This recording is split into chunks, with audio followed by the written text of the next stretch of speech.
back to Ine Elim, where we're trying to take down the weird mix of... what have you said? I thought it was just Radahn and Miquella, but it's Mohg as well. So it's like the spirit of Radahn in Mohg's body, and then Miquella shows up. Yeah, so I'm still rocking the same build, except I've swapped out the Pearl Drake talisman for the Golden Braid, because, yeah, the holy damage in that second phase is going to be the biggest sticking point. I think that I'm also a bit on the fence about whether I should go for the Crimson Seed or the Crimson Amber. I know it's only like 200-ish health, but if we had that equipped and we popped a Rune Arc when we're a bit more confident, that might be the way forward. I don't think we need the Bull Goat talisman. I feel like we have enough poise, generally, at least in this first phase, to sponge.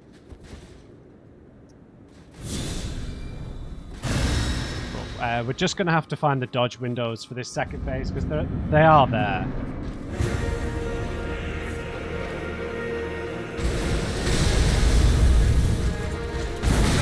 Wait. He's never comboed that before.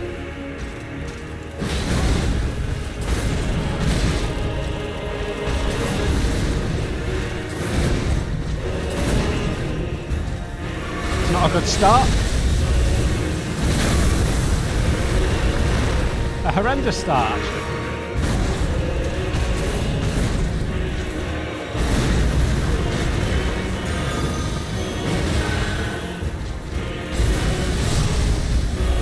Okay, we dodged it that time. You double spammer. I'll outpoise you, big man. Stray.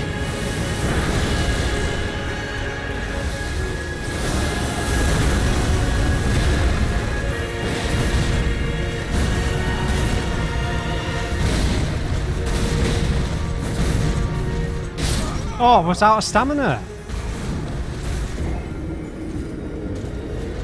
What a noob mistake. I thought I was on the edge of getting a guard break there. There is like a festering amount of impatience in me with... I think it's just part of me using this build. I just want to squash everything, but...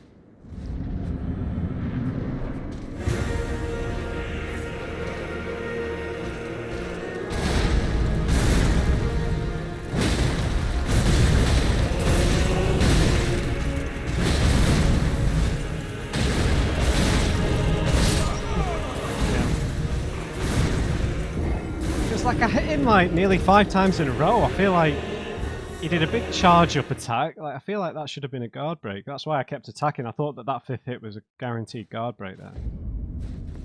I've got to be more patient. I think after he does the gravity attacks, that's probably when he's at his most vulnerable to a guard break.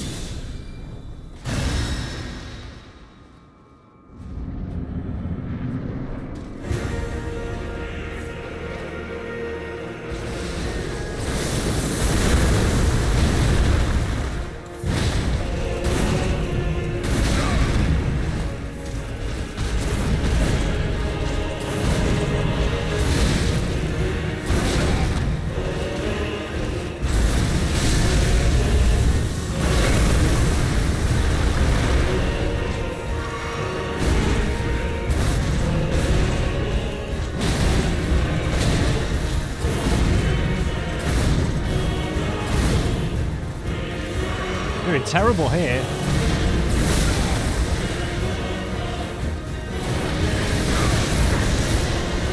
Yeah, it's just a bit of rustiness.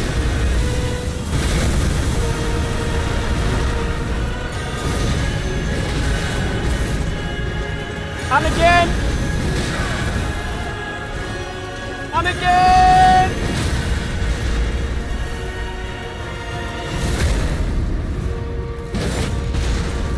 And again!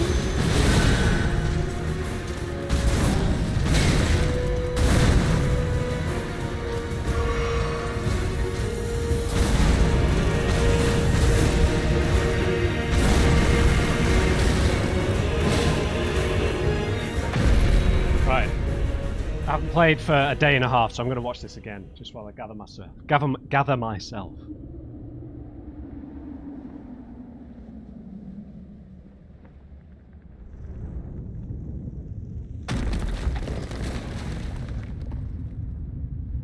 Rather.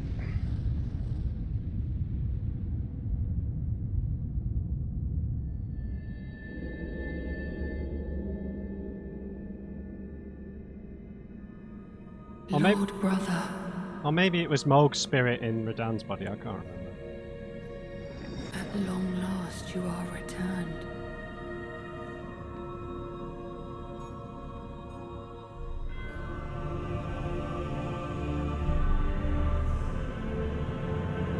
Tarnished one. Aspiring Lord of the Old Order. If you have known sin, if you grieve for this world, then yield the path forward to us. Never!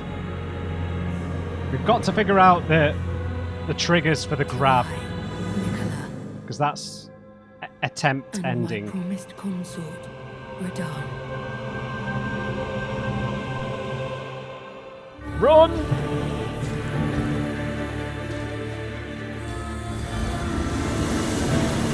Oh, you bastard!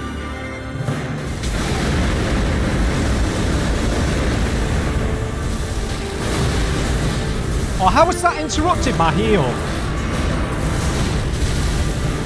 Oh, I've had enough of this, man! Oh. I promise you, 1,000-year voyage guided by compassion. I'm sick of this sycophantic, godly nonsense.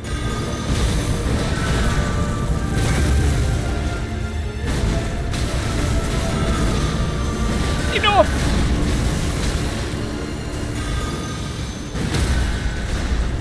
Nice, we can break in the second phase. I'm running.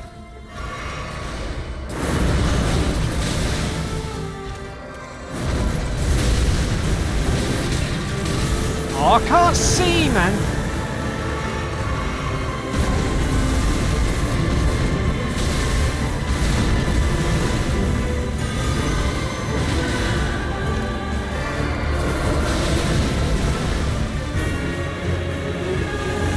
Oh, that's the grab.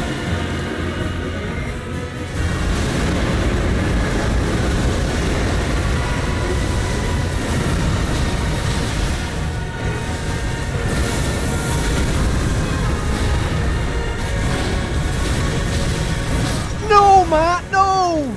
I got greedy.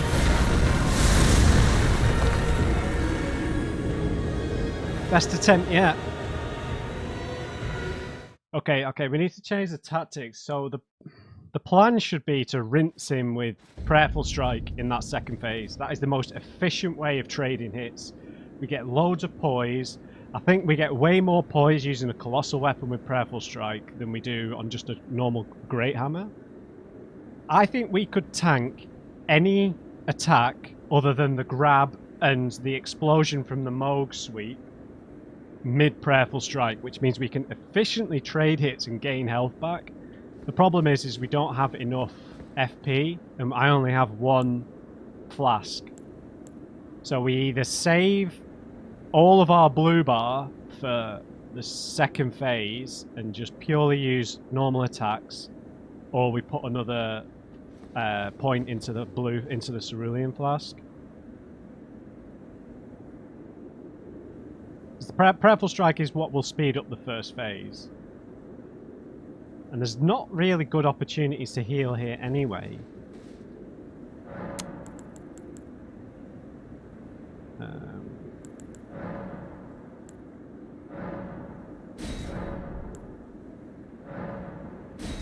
Might as well check. Oh, this feels bad. I feel like a sorcerer. The blue flask. And I'm also not going to use Bestial Vitality. Right, we're going all in with Prayerful Strike here. First phase and second phase. I'll plan to use one full blue bar in the first phase. Let's just do the maths. Does this... I can't remember if it tells us how much... FP cost is 20. Oh, we're a bit low on efficiency here, aren't we? So we've got 95 FP. Crap. So that's 4 prayerful strikes per flask. That's 12 in total. It's about 2,000 damage per hit. So that's about 8,000 damage first phase, 16 second phase. Only we had 5 more. I should have been putting points into mind. I've never checked the efficiency of that.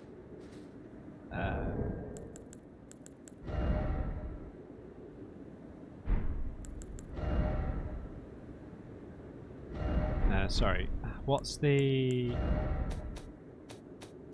cost of bestial vitality?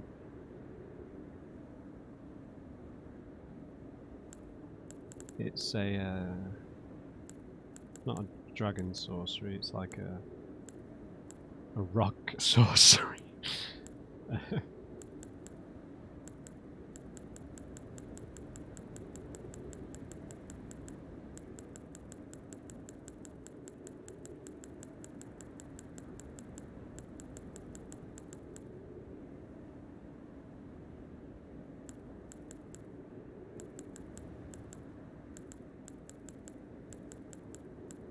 Here it is, sorry.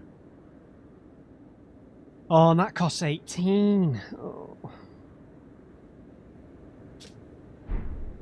Alright, we're not using it. Fine. Fine. I mean, I can put more into the blue flask.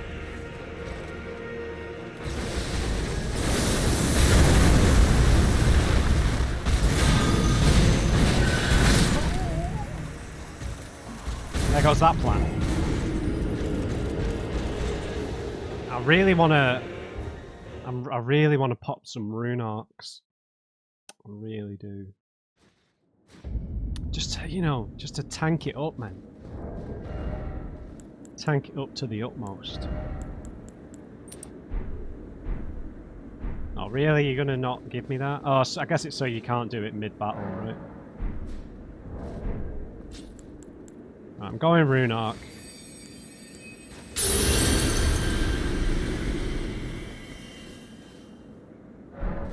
So our health is sat at about 2,700, so that's about 750 more than it was before.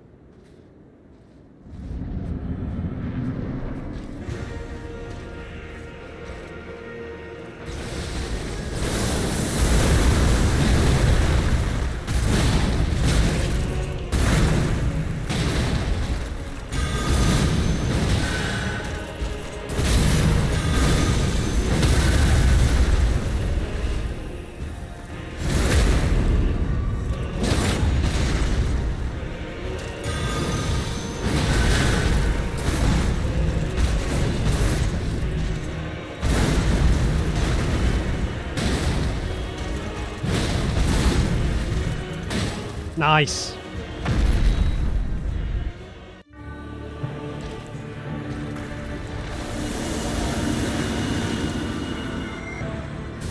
Oh, for God's sake.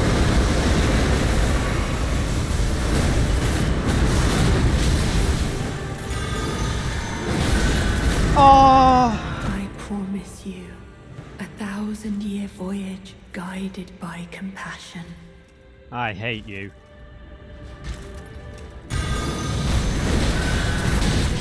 Hit him again! Oh, I was out of FP. Rookie mistakes, bro.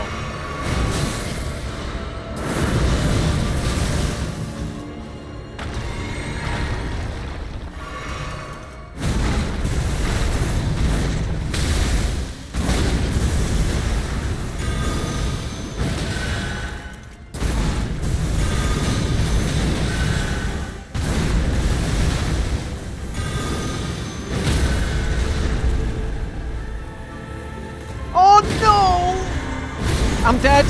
Oh, Lord of the Old Order, let us go together. Missed the crit.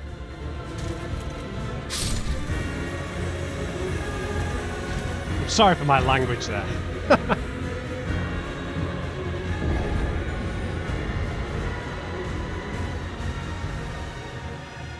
Feels doable though. We're staying true to the build. No fancy dodging.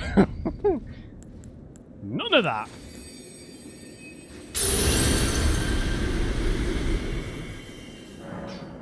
I mean, let's be honest. Dexterity builds are just like a physical form of sorcery. Dodging. Running away. Sorcery.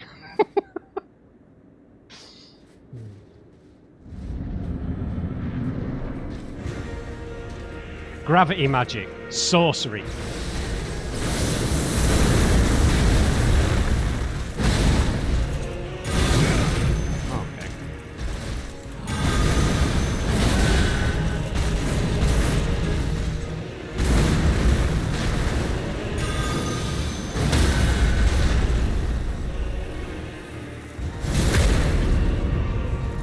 Yeah, the downswing is part of the problem.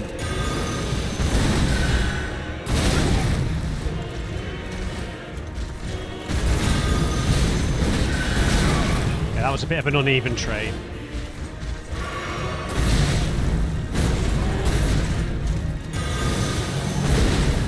Nice!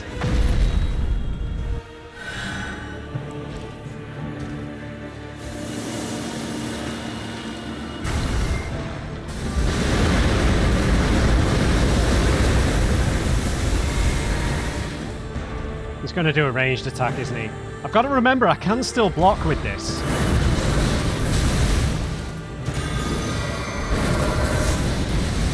Did that miss?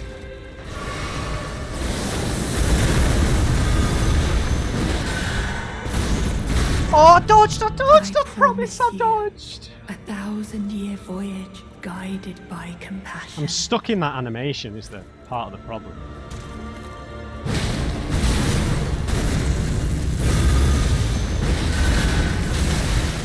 Yeah, whatever, man. Give me back my health.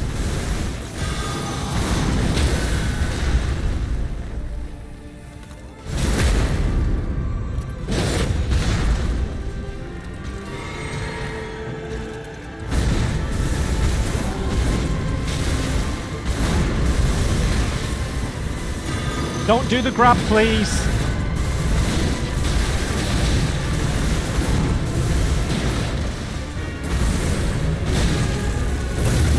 Shit.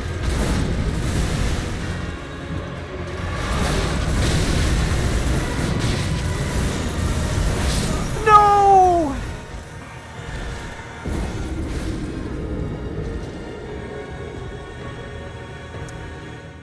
Nearly there, though.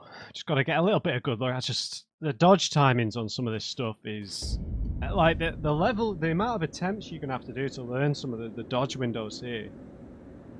It's just because there's the blur, right? The holy projection behind him is such a blur. That noise is quite loud. Sorry. We're doing okay.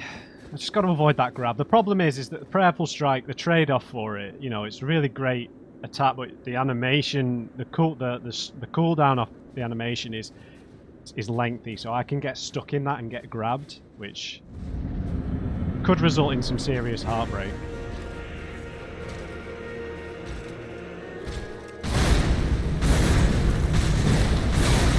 Damn it.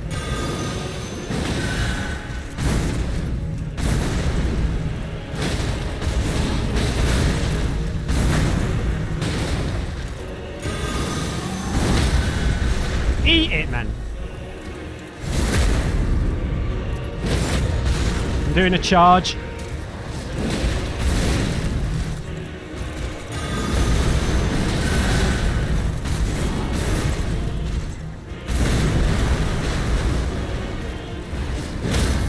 I forgot about that heavy attack on the Giant Crusher. What the hell? I've completely forgotten about that. See ya.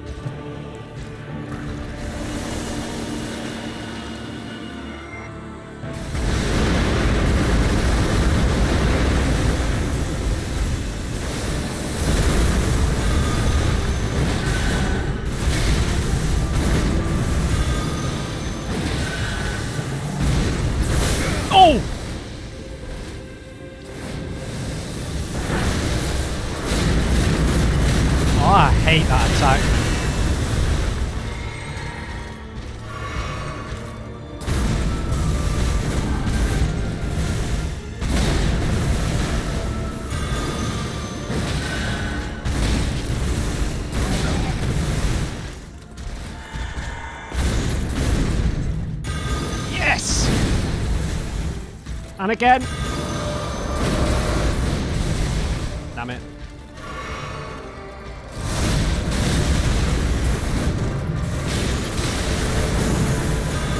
I've had enough of this, Redan.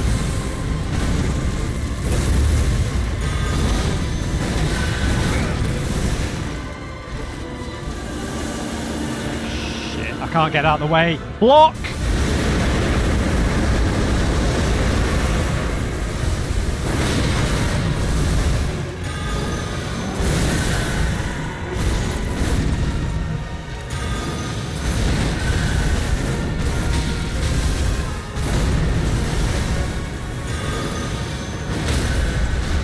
Hurry!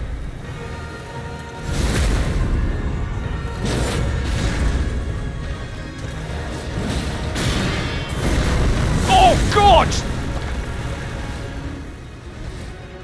Oh, he's doing the thing he did from the original fight. Oh!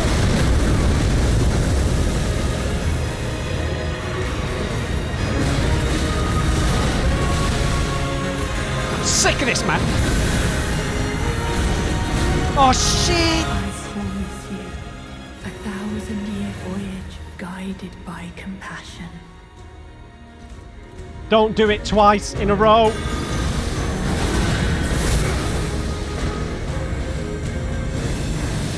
Oh, Matt, mistimed it. I'm out of prayerful strikes. Time to flip. I've got to block.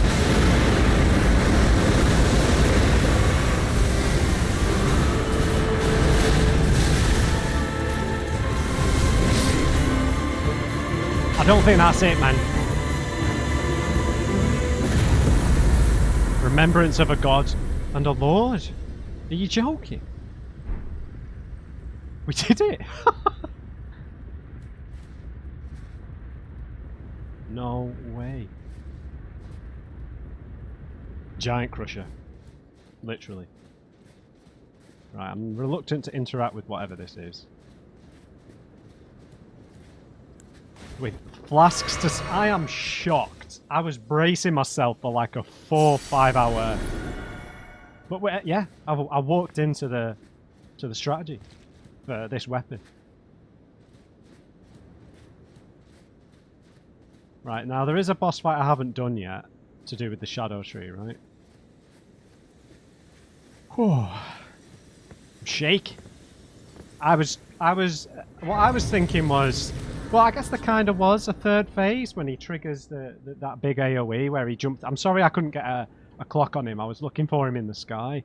It kind of ruined it a little bit. I didn't actually get to see that. Whew.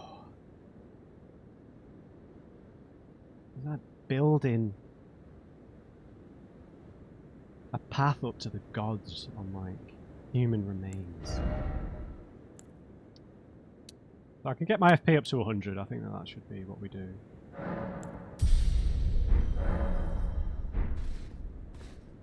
Oh, I can't believe I've done that. The kid, I forgot about this attack. I remember now after we picked this up when we defeated the guy who who has this whole set. Did he have a name? The bull goat armor, great horned Tragoth. Yeah, after he was in that place where that serpent enemy was. Right after we came up through a bunch of caves and stuff, and we fought one of those big lizard, like half lizard, half dragon lava bosses, and we got to fight him in that arena. And I remember testing the weapon out, I think. Yeah. So I don't know if was that maybe the I don't know. That's not a heavy attack for most of the other stuff, is it? It must be unique to the hammers. Because it's not on Devoni, it's not that, is it? No.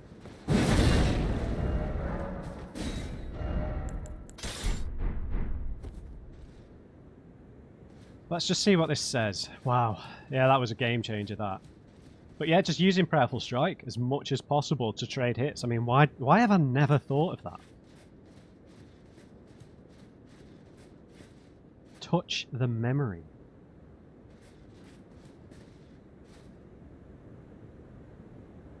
So I guess my problem here is do I yeah, the Gate of Divinity, Jesus. Or do I come down to the tree worship bit and fight that as well? I mean, the fact that you can find this, where do you find this from? Do you find this from the church grounds? The church district? Because I feel like we might be supposed to end up in the shaman village. I don't know, but you know, the fact that this was all locked behind an illusory wall makes me think that... No, it wasn't, was it? How did we get up here? Oh, it was locked behind that prayer, the Oh Mother prayer. So the fact that... Oh, okay. Yeah. I don't know, maybe I'm just questioning whether this area is optional to the central story. But obviously there's family lineage ties here. This field looked like it was a boss fight field. Straight out of Sekiro. Let's read the remembrance first. Hang on, I'm stood too close to this memory. Sorry, I'm a bit all over the place. Remembrance of Redan, consort of Mikola, hewn into the Shadow Tree. Yep. In their childhood, Mikola saw in Redan a lord, his strength and his kindness that stood in stark contrast with their afflicted selves. And so Mikola made his heartfelt wish that Redan would one day be his king consort. Okay. So yeah, from what we heard from a few of the others, I'm a bit unsure as to what sort of mixture we've got here of Mold, Redan, and Mikola themselves, obviously.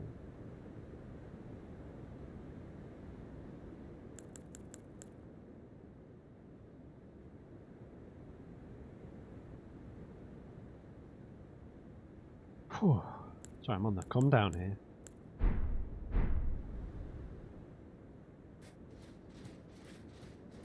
I mean, it was Mikola, right? I don't know. I kind of feel like it's not over.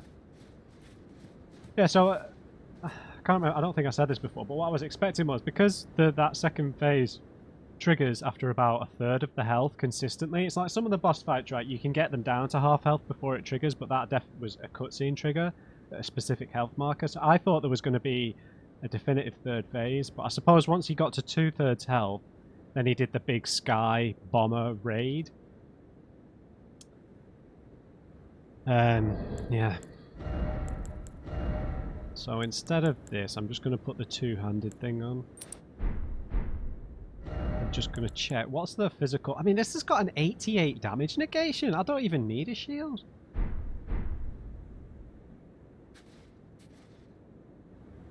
Right. So I think we go and take on the tree spirit thing first. Rather than this. Rather than touching this memory. I don't know. Yeah, I'm going to go and do that. I think that makes the most sense. Look at this. Oh! Fucking hell.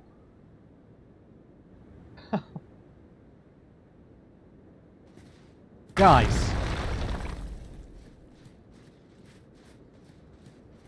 Whenever I see petrified stuff like this in in anything really, in games, in whatever, I always have. Sorry, this is a bit of a spoiler for Final Fantasy IX, so just turn your ears off for 20 seconds. But yeah, one of the cutscenes on disc 1, when you're running out of the petrified forest after you kill the... Is it a Marlborough or Marlborough Lights? Anyway, whatever it is, and you know, and you're running out of the forest as it petrifies, and I've forgotten his name now, gets caught and gets petrified, and you have to go back and save him later. Because I played that game when I was younger, so that's always what I associate with that. Because that's such an awesome cutscene, right? Of your party sprinting out of that forest. There's some great cutscenes, at least on the first disc of Final Fantasy IX. I need to replay that game. I don't think I've ever done a replay on the channel, but I might make an exception for something like that maybe one day. Alright, let's head... should we try and talk to some people? There's no one left to talk to. We could go talk to Centrina.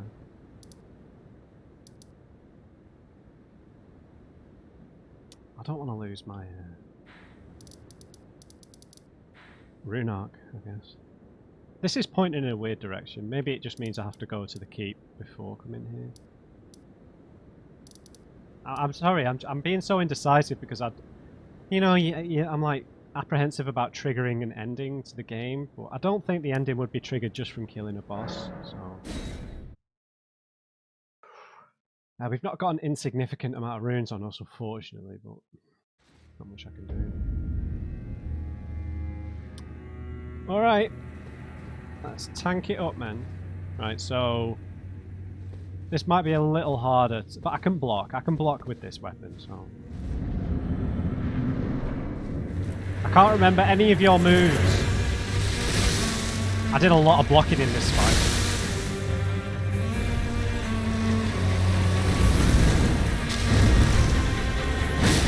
Oh my god, we're doing too much damage.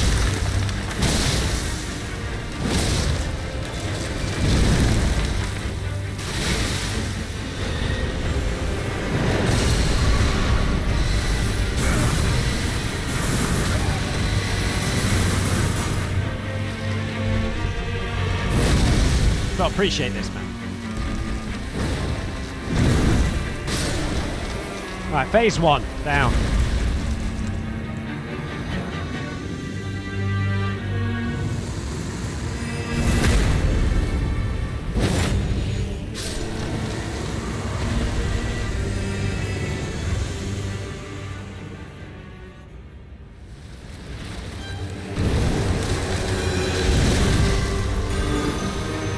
Oh, that hurts. Dodge into him. 3 times?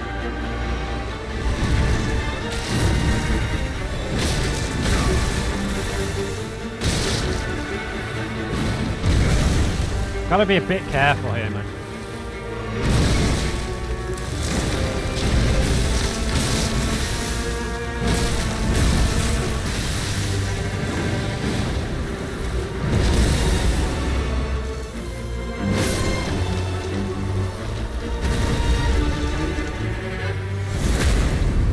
No way this triggers the end.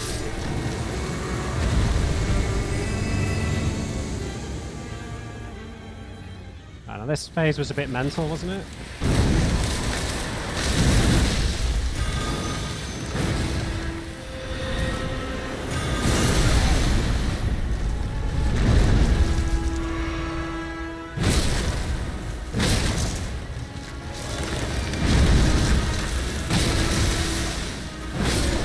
Alright, sure. Is there a 4th phase? We got Miquella's Great Rune. This feels like it's a dead end,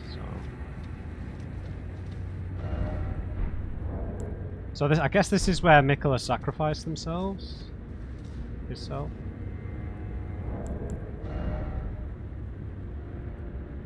Retains naught but the power to resist charms. Great Rune relinquished by Miquella. Broken and bereft of its bounty, it retains naught but the power to resist charms. Miquella set off for the tower enshrouded by shadow, abandoning everything, his golden flesh, his blinding strength, even his fate, all in an effort to bury the original sin, to embrace the whole of it, and be reborn as a new god.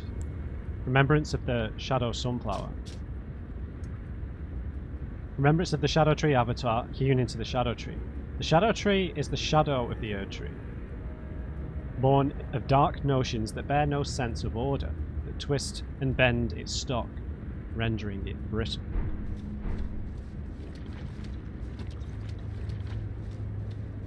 Right. Don't think there's anywhere else for us to go. Hang on, can I equip me torch?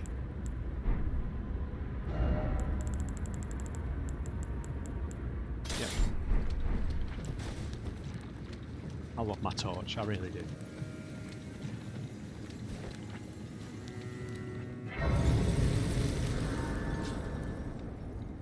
So we need to get the actual Great Rune out of this, don't we need to go to a tower of some sort? There was a tower that we went to much earlier in the game, right? Where was that? Catacombs... Mausoleum... Because you can see a tower on the map.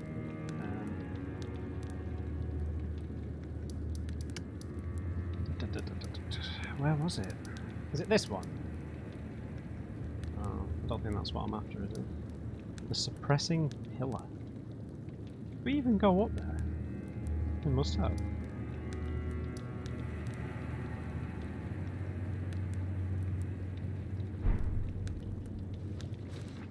Let's level up. Right, I think we should just put points into health.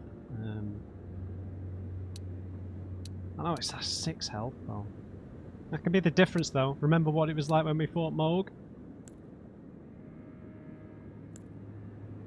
The amount of damage we were doing there confirms that this isn't endgamey or anything. Maybe it gives the feeling of that, right? But it's like a false end. But I mean, we knew that Miquella was sacrificing parts of themselves. Yeah, I'm not sure we need this now. These extra endurance points. It'd be nice to have it at 70 though, right? It doesn't do anything to our defense though, so... Gives us a bit extra stamina, but... There was that weapon we got? The twin swords? Whose twin swords were they now? What, Rellana's? Yeah, Rellana's twin swords. Needed 16 intelligence. Feels like sorcery though. Let's just double check that. I'm pretty sure they needed 16 intelligence, which saves us a talisman slot. If we want to have a little mess around with them. Or if I want to have a mess around with them. I can always reallocate my points, I don't know what I'm stressing about. Sorcery swords. Here we go. Yeah, Rellana, yeah, needs 16 intelligence. I'll just stick the point in there. I don't think we're going to get much more benefit from anything else, are we? So we're nice and well-rounded now. Now let's have a little look how far this extends. I really don't want to fall off the edge.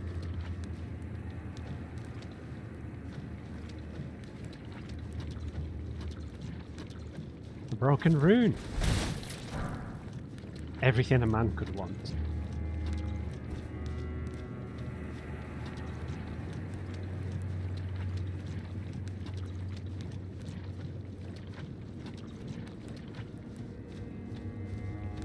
Have a look.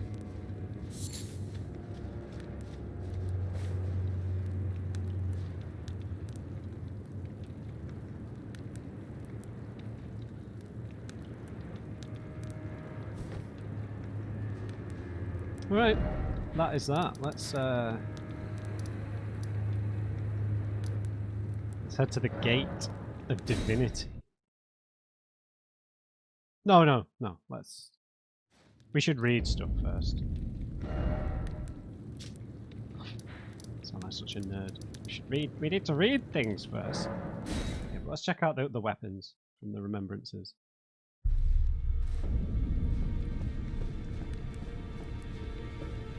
I can't imagine who else would have anything to say, because everyone's pretty much dead at this point in the main game.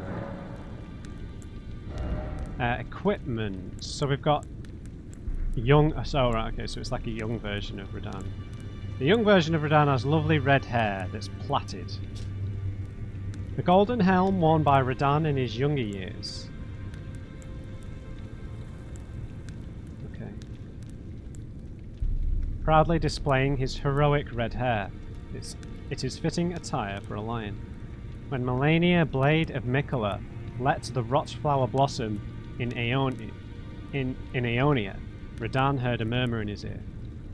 Miquella awaits thee, O promised consort.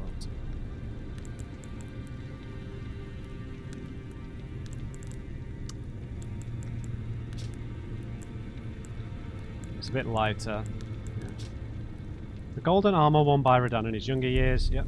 Proudly adorned with heroic red accents, it is fitting attire for a lion. Yep, same thing. something.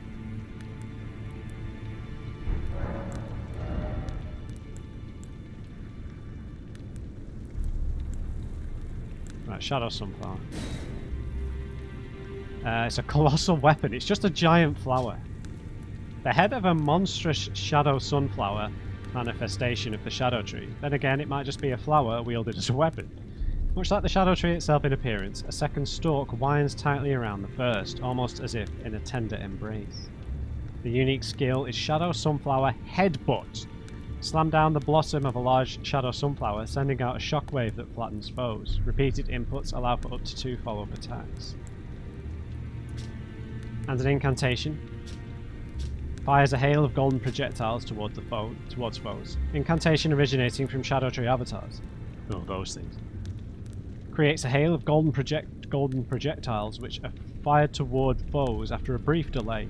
This incantation channels the force of the Shadow Tree's power, and its gold is accompanied by shadow. Remembrance of a god and a lord. Oh, right, okay. So we got a colossal sword. So 2 different ones, so 2 completely separate ones. They're both really heavy. Interesting. Same descriptions.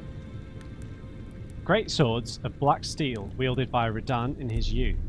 A pair of weapons decorated with a lion mane motif. These were in his possession immediately before his triumph over the stars. Yeah, I forgot about that stuff. That's mad, isn't it? How he just throws like a comet at you. The swords of a lord who does not rely on physical strength and gravity alone. The unique skill for the Lord variant is Promised Consort. Imbue the 2 great swords with the light of Mikola and deliver a slashing attack accompanied by columns of light.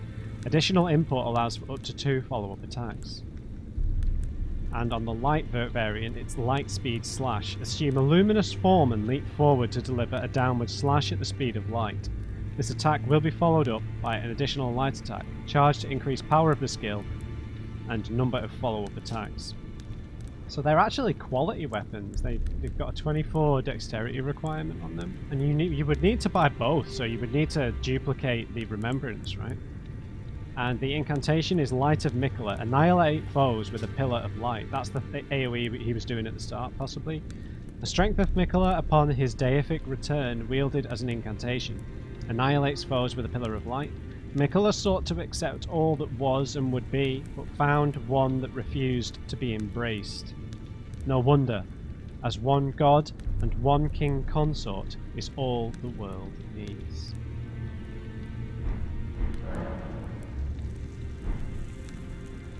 Okay. Let's see what this memory has for us. The Gate of Divinity, that sounds very epic, right? Lonely Tarnished.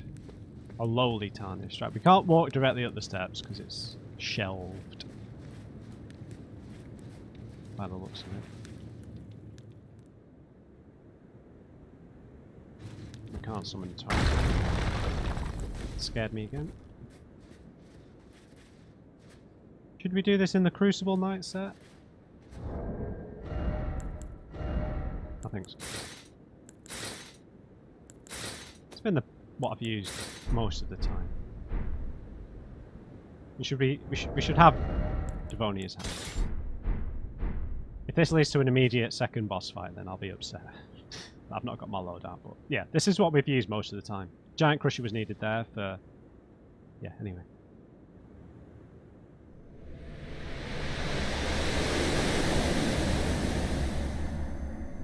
Okay, I think we're being transported. So we're going into his memory then.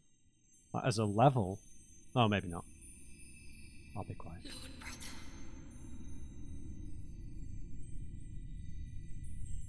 I'm going to be a god.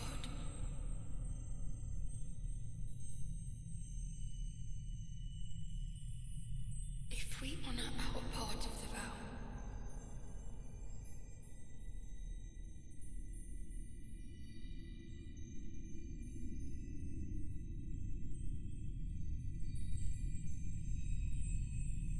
promise me you'll be my consort.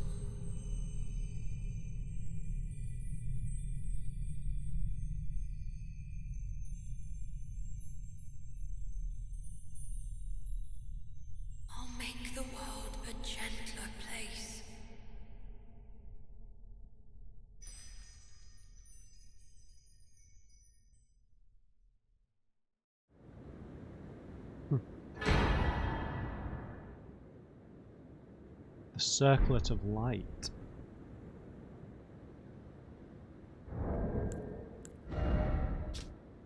The circlet of light which adorned Miquella's head as he returned in divine aspect.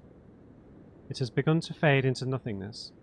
Slightly boosts intelligence, faith, and arcane, while also boosting the power of Miquella's light. This circle was to be the very foundation upon which Miquella's Age of Compassion would be built, should it have ever come to pass.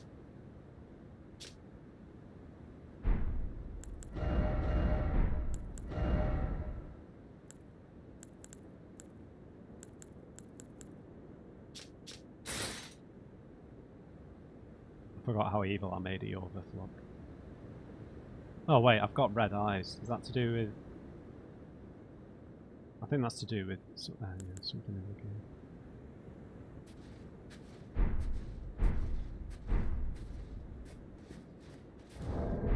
Okay, I'm a little confused.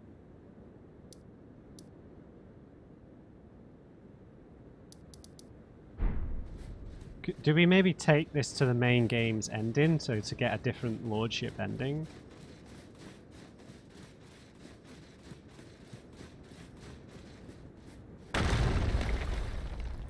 Probably.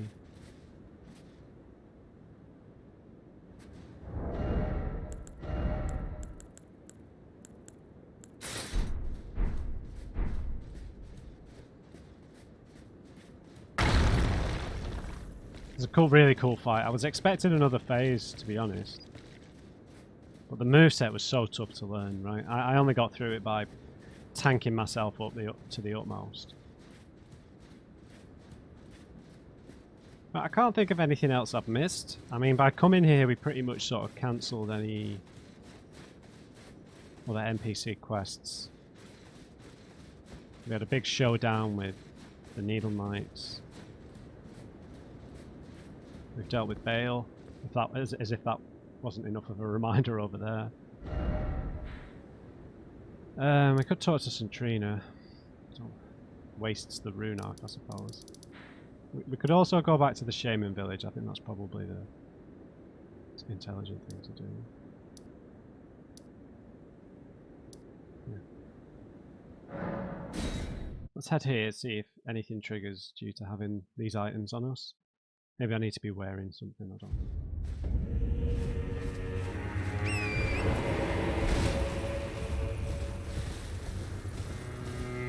know. I'll go back to the main game to see if it's given us access to another ending at the Erdtree. You usually get a selection of stuff there, right? I can't remember how I cloned my save, but that might be an idea before I do this and I get locked into New Game Plus. But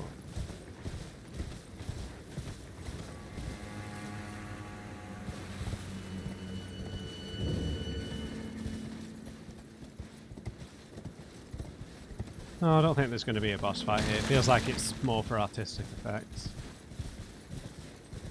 With all the doves flying away.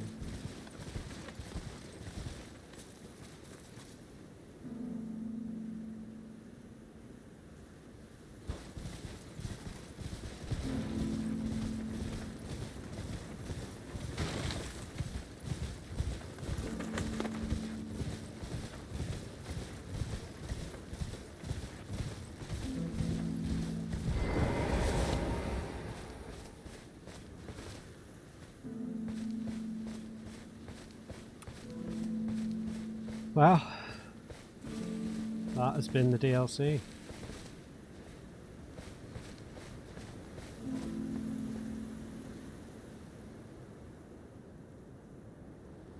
We squashed everyone. Yeah, maybe I was a bit over-leveled. I don't know how many of you came into this in New Game Plus. I mean, that's how I've been through most of the other games, but in order to see all the other endings, obviously at the end of the first game, I made like 6 copies of my save to see all the various endings. Yeah, let's go and see Centrina. She's the only NPC more or less left on the map, so go and see if Something's changed.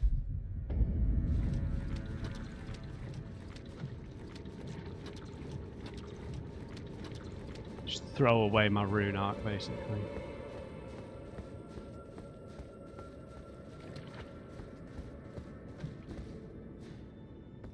She died.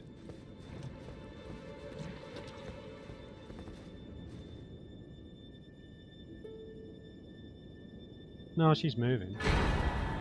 St. Trina's blossom. St. Trina's life withered and fell, as fleeting as the seasons. At her last, she left a single water lily. Slightly boosts maximum FP.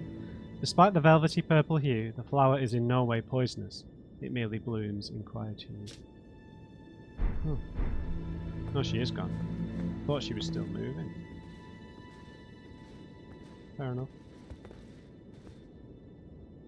No, she's gone.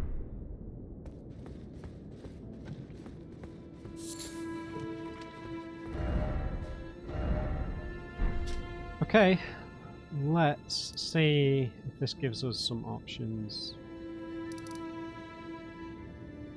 Oh, frenzied flame stuff. Yeah, sure. Merchants. Let's have a look at the Elden Throne then.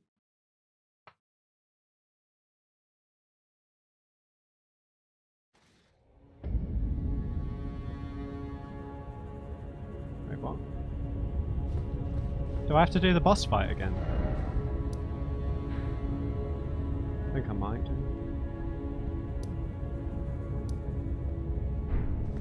I'm not sure. I'm not sure. Maybe I do.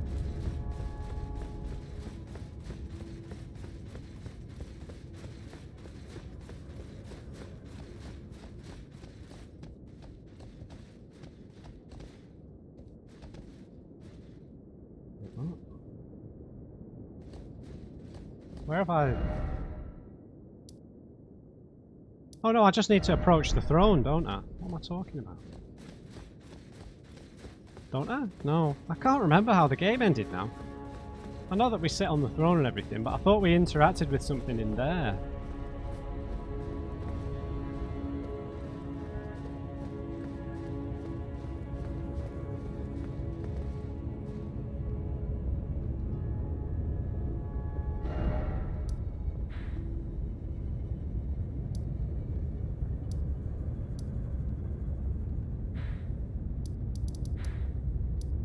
Where are you telling me to go?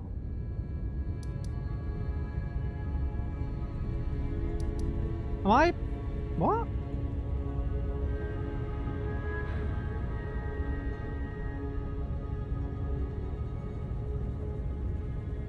Christ, have I loaded... Did I start this playthrough with like a really old save?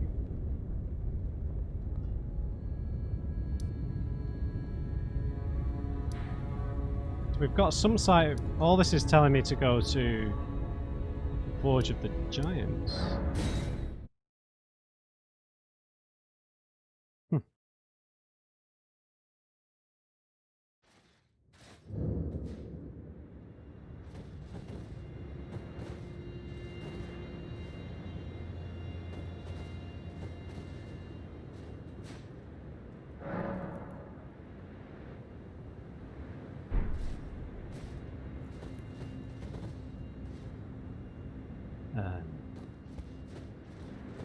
I'm sure this save was like an end game save. I can't remember what I've done here.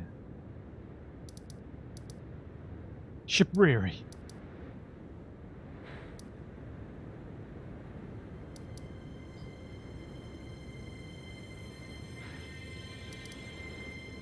Yeah, Melania's gone. I'm sure that this is an end game save.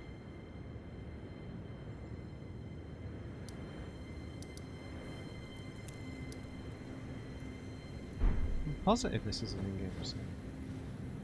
We summoned Melina here, right? She sacrificed herself. Yeah, and then that's when this transforms to Lindell Ashen Capital. And then we're able to burn the thorns to get through to the Erdtree.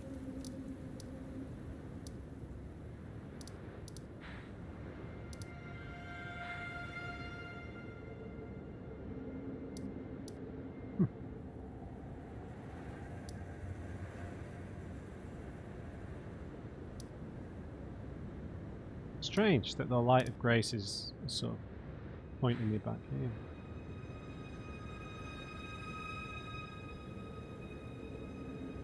I'm just a bit confused that I can't access the ending.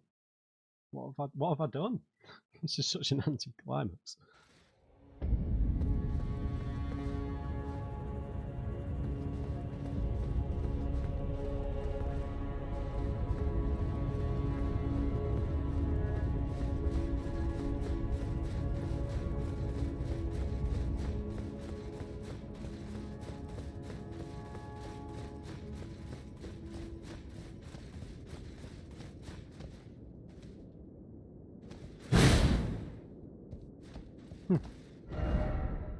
Have I already, like, is my ending already triggered?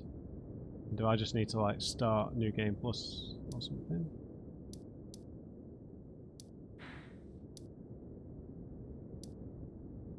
Huh. I'm confused.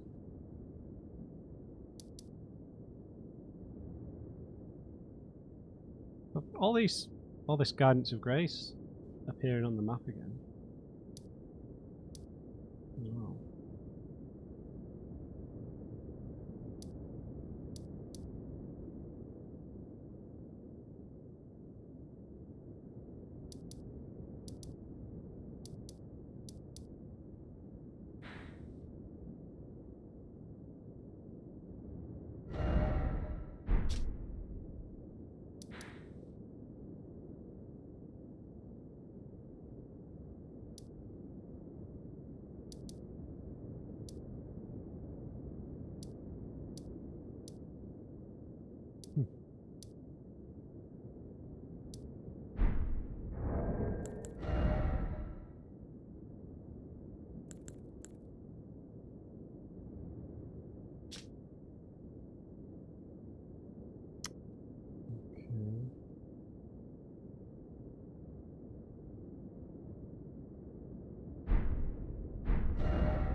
Maybe now that we've been to the memory, we head back to the Shadow Tree base?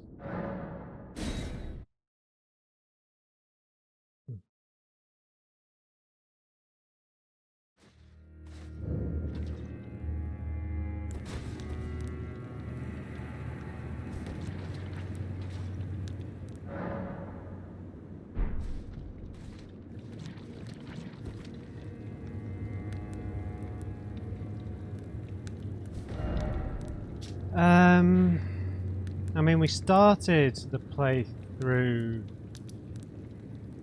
in Mog's chamber.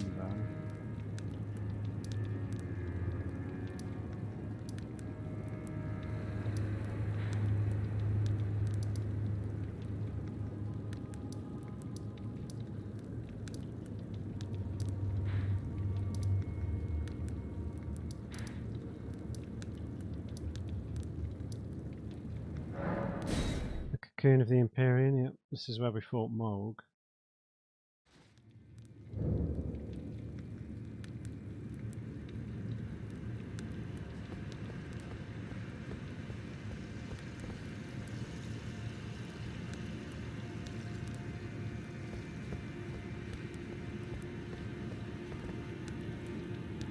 I'm a bit lost then.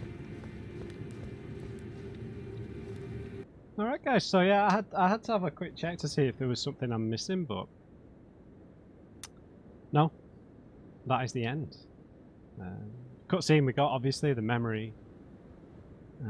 Yeah, I don't know, it kind of feels a bit confusing. I'm a little confused as to why we're here, maybe, other than just to stop Miquella, but I don't know, was Miquella's sort of ascension to godhood that bad of a thing? Maybe, I'm not sure. I mean, given that they've built this whole place out of the petrified remains of the people beneath them, that probably should have been stopped. Yeah, gate to divinity. It was a cool boss fight. I feel like I might have been a little bit overpowered towards the end there, to be honest, but I think that was just part of my build. We hit hard, and the consequence of that is we take a few hits, right? It's the life of the tank. So yeah, that's been Shadow of the Erdtree. What a huge expansion. Absolutely massive. I mean, it's not perfect. It's definitely not perfect, but there's a lot of value for money in here. A lot of value. I mean, it's priced as more or less a full game, right? So you would expect a lot, but yeah, it's it definitely doesn't necessarily have, yeah, well, it's weird. So when I'm talking about Elden Ring in general, I'm only really comparing it to other From Software titles for the most part, right? So like critiques are meant within the scope of these games all being awesome. It's not meant to be with it, you know, comparing it to games in general, because the genre, this created its own genre in a lot of ways. And yeah, so you're just kind of comparing it against itself. And as long as you have the right expectations with a Souls game, right? You want cool level design, awesome boss fights, challenging combat, beautiful scenery. What you're not really gonna get, you know, and really cool lore and world building, but what you're not really gonna get is a particularly compelling narrative or characters who you can get really too invested in. And as long as you're not expecting that, I've had a great time. I feel like some of the open world sections are a little bit empty at times, but I don't know. There's a joy to exploring them, but at the same time, it's difficult, right? But that's why Elden Ring is unique in the suite of From Software games, is because it has that contrast between the open world sections and then the tighter, more traditional level designed interiors of the castles, of the dungeons, of places like this that, you know, are more normal. So it generally balances out. The boss fights. Let's have a look. Be able to have a look. I really didn't enjoy the creature boss fights, other than Bale. I have to be honest. I really didn't enjoy the Divine Beast, the lion. I thought that was just ridiculous. I mean, how you would do that fight just being focused on dodging, a bit beyond me. Really didn't enjoy the cameras all over the place. You're getting hit from every angle. Really did not enjoy the giant porcupine thing. I thought that was frustrating as all hell. I prefer the tighter boss fights against more human-like enemies other than Bale. Most of the dragon fights and the big creature fights I find a little frustrating. But yeah. Well, I guess Meta was a cool fight, but you know, she has a lot of magic and it felt more fair. And it felt like a Bloodborne boss as well, which was awesome. Mesmer himself was really sick. That final boss fight was just chaos. It was really challenging. I'm trying to think. I think I struggled most with the creature boss fights, to be honest. That Deathbird was a bit rough as well. But I think what they tried to change here in the DLC was that the entire open world map was more of a hybrid compared to the base game, where there was a lot of overlapping, a lot of secrets, a lot of hidden places to access. So it was sort of a big, giant, more traditional level in terms of traversing it, because there were a lot of things that were hidden. Obviously, I didn't find this bit down here on my own. But yeah. Oh yeah, Midra in the discussion chamber. Yeah, that was a sick fight. But I guess how would you compare it to the other expansions that there've been? It's the most significant because I've been playing for over 30 hours, probably close to 40, right? So, I mean, when you're getting up there in terms of those numbers, then you're getting in the realm of like Blood and Wine in The Witcher 3, right? In terms of the expansion just being its own game and feeling like its own game and being so big and, you know, being that engrossing that it's just like it's just a small version of it's a proper expansion, right? It's not a DLC. This should never be called a DLC, even though that's probably in the video title. But yeah, these aren't DLCs. They're games within their own right. And then sometimes the DLCs do things better than the base game because they're a bit more focused. I mean, that's what I think The Witcher 3, both of the expansions, encapsulate some of the best things about the Witcher books, right? Because they're more about being a Witcher and less about saving the world, right? And maybe does this game feel like a bit of a mad adventure, right? Rather than becoming Elden Lord, right? Maybe, yeah. And the journey up through Ine Elim here was such a spectacle, right? I mean, the verticality of the map here was just... It was breathtaking, right? But, yeah, it was just really stunning. I think the game felt... I mean, you could maybe say that the base game felt a little bit segregated. I know, I hate it. It's a bit deconstructing when people say it, but, you know, when they talk about biomes in open world games, I feel like that's a bit outdated now. You know, you have like a snowy region, a desert region, a jungle region.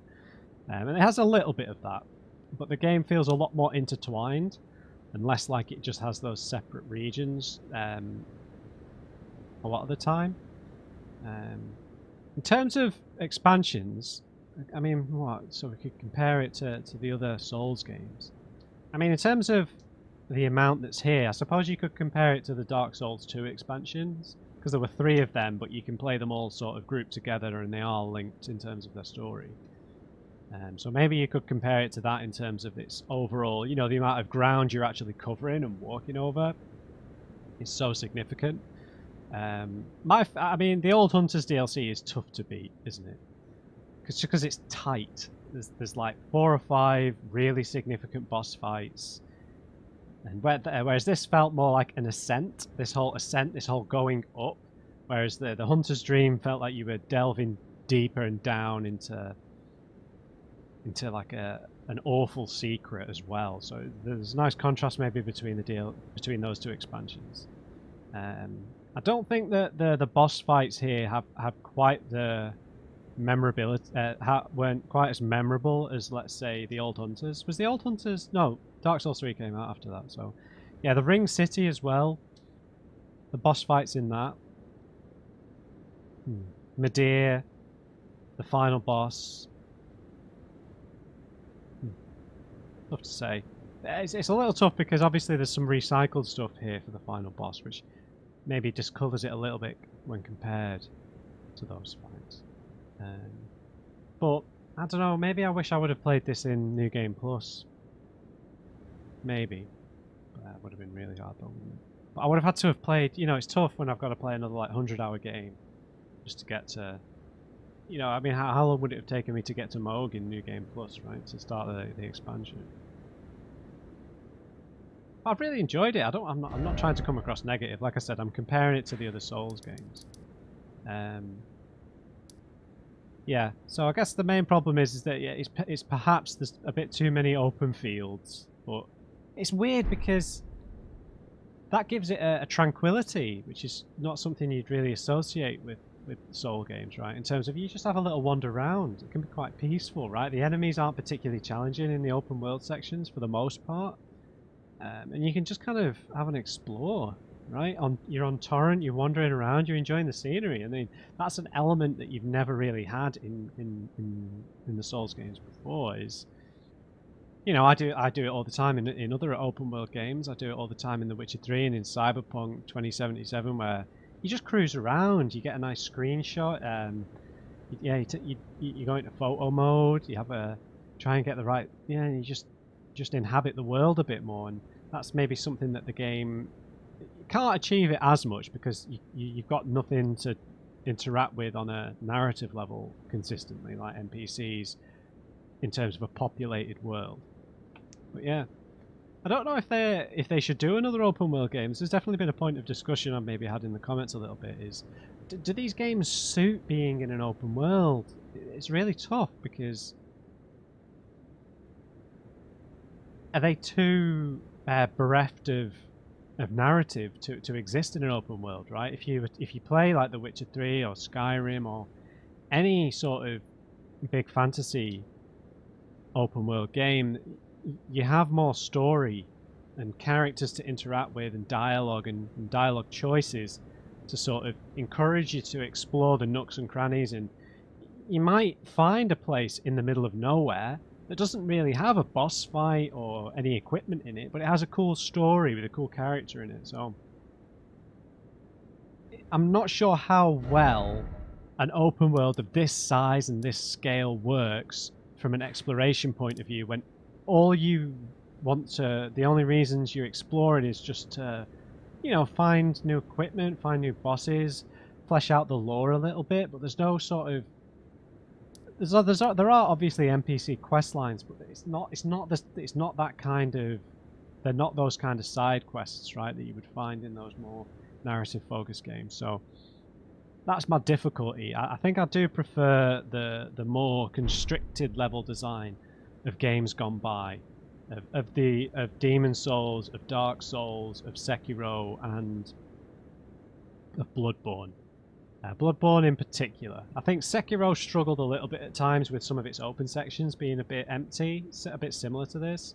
But yeah. But I've really enjoyed playing through the base game and this game as a strength build. I have to say, I've gone on about this a million times, but I've played through, you know, Bloodborne and the 3 Dark Souls entries as dexterity builds, and probably to my own detriment. I think that probably is harder, to be honest. But just playing as this reckless tank, hiding behind my shield at times, but also being really aggressive, using poise, right? I know poise was a bigger thing in Dark Souls 1, right? It's just been, I've just enjoyed it, the moment-to-moment gameplay, more because of that, and it makes a lot of the fights less stressful, right? Makes you just feel a bit more confident. So I've personally greatly enjoyed that. I hope it didn't get boring, like in terms of me not drastically changing my build. I've experimented with lots of different weapons, I think, but very somewhat similar movesets and stuff. But I've really enjoyed it, I have to say. Obviously, I played Demon's Souls in between the main game and this, and I used a strength build in that. And yeah, it made things just way more... I felt like I could absorb the boss fight a bit more, just in terms of the spectacle. But yeah. So I don't know what they'll do next. I think there'll be a lot of pressure on them to make a sequel of some sort, or a related game to this, just because of how well this game sold. I imagine Bandai Namco are going to tell From Software that we'd like something like this again. Whereas me, I think I preferred, in terms of the actual moment-to-moment combat, I do think I preferred Bloodborne and Sekiro being more focused. But it's a difficult line to tread, right? Because when you make a proper sort of RPG where you're choosing builds all the time, it does make the game way more accessible. I know that was a complaint about Sekiro, that it was just because there's a lack of obvious variety in the combat, it made it just too inaccessible and too challenging, too difficult. But for me, that's what made some of it so memorable, because it felt more, not choreographed, but I felt like I had so many more tools at my immediate disposal, right? There's lots of different builds, lots of different stuff, but you're still doing a lot of the same dodges, the same button inputs, regardless of your build, right? You know, whether you're managing FP, managing stamina, doing a heavy attack, light attack, special attack, ranged attack. You know, you know, you have a dodge, you have the jump. I guess I'd definitely underutilize the jumps, but it doesn't feel like it was as effective. So yeah, I would maybe like them to go back to doing a more focused suite of combat. Like Bloodborne was a more focused version of this, right? You know, more with the parrying, with the offhand, with the pistols, no blocking at all. So, you know, it's just a more specific thing. But there's probably space for both styles of games. I imagine... I don't think they'll do a sequel to Elden Ring, but you know, money talks at the end of the day, and this has sold so well. I think we didn't get an expansion to Sekiro because it perhaps didn't sell as well as they had hoped, which is a real shame. I would have loved an expansion to that game. But yeah, that brings Shadow of the Erdtree to a close. Got the better of the boss fight way earlier than I thought it would. I thought this was going to be another Millennia saga when I finished playing earlier, but playing in the last video. I hope you've enjoyed this series, guys. I've had a really good time with Elden Ring. It's it's just these games. They scratch a certain itch, right? It's just enjoyable when you're familiar with them. Whether it's your first time playing, the first time playing through any of these, if it's your very first FromSoft Miyazaki game, is always the most special, right? You always sort of hold that naive experience through these games. So me being a bit more experienced, you see a few of the, or a lot of the mannerisms of the game coming sometimes a bit early, but there's so much here. It's artistically stunning. There's such a wide variety of weapons and builds and armor sets to use. So many different bosses. Yeah, I've really enjoyed the DLC. Maybe the ending a little bit empty. Maybe I was expecting us to go through the gates as well, but we're not a god in the first place, I suppose, so we can't really ascend to greater godhood. But it would have been cool if there was something. Could have been something opaque. Didn't have to be anything too declarative, because yeah, right. I hope you've enjoyed this series, guys. I'm sorry for the big break in the middle, but them's the breaks. So yeah, I'm going to carry on with Chrono Trigger now. It might not be tomorrow. It might be the day after. I just want to catch up with where I left off, so I'm not forgetting stuff. I have a decent memory for that kind of thing anyway, but just want to make sure I'm ready to carry on. I'm going to do like a sort of an update reflection video where I'll tell you about, because my list of upcoming playthroughs doesn't have much left. It's only Psychonauts 2 and more Rainworld characters, which I'm definitely going to do. So yeah, maybe reflect on what I'm planning to do next. Yeah, I'll mention it in that video. Right, I hope you've enjoyed this series, guys. It's been an excellent time. Leave me a like if you did enjoy it, and just remember, everybody, never trust an on crate. I'll see you next time.